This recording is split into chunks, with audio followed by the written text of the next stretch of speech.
Imam-imam orang Lewi, seluruh suku Lewi, janganlah mendapat bagian milik pusaka bersama-sama orang Israel. Dari korban api-apian kepada Tuhan dan apa yang menjadi miliknya, harus mereka mendapat rezeki.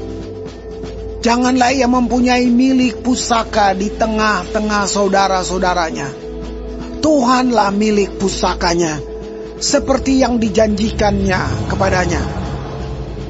Inilah hak imam terhadap kaum awam, terhadap mereka yang mempersembahkan korban sembelihan, baik lembu maupun domba.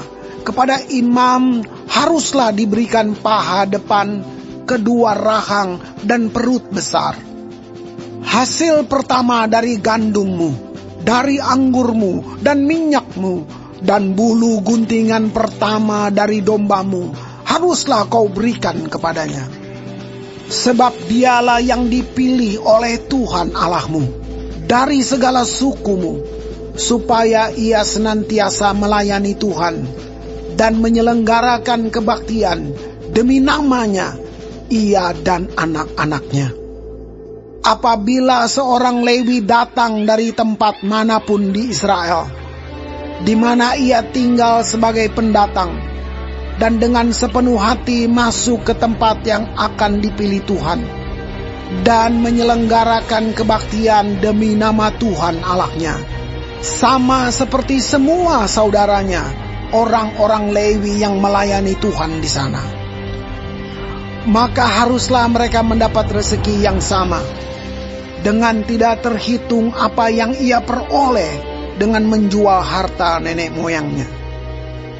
Apabila engkau sudah masuk ke negeri yang diberikan kepadamu oleh Tuhan Allahmu, maka janganlah engkau belajar berlaku sesuai dengan kekejian yang dilakukan bangsa-bangsa itu. Di antaramu janganlah didapati seorang pun yang mempersembahkan anaknya laki-laki atau anaknya perempuan sebagai korban dalam api, ataupun seorang yang menjadi petenung, seorang peramal, seorang penelaah, seorang penyihir, seorang pemantera, ataupun seorang yang bertanya kepada arwah atau kepada roh peramal, atau yang meminta petunjuk kepada orang-orang mati. Sebab setiap orang yang melakukan hal-hal ini adalah kekejian bagi Tuhan. Dan oleh karena kekejian inilah Tuhan Allahmu menghalau mereka dari hadapanmu. Haruslah engkau hidup dengan tidak bercela di hadapan Tuhan Allahmu. Sebab bangsa-bangsa yang daerahnya akan kau duduki ini mendengarkan kepada peramal atau petenung, tetapi engkau ini tidak diizinkan Tuhan Allahmu melakukan yang demikian.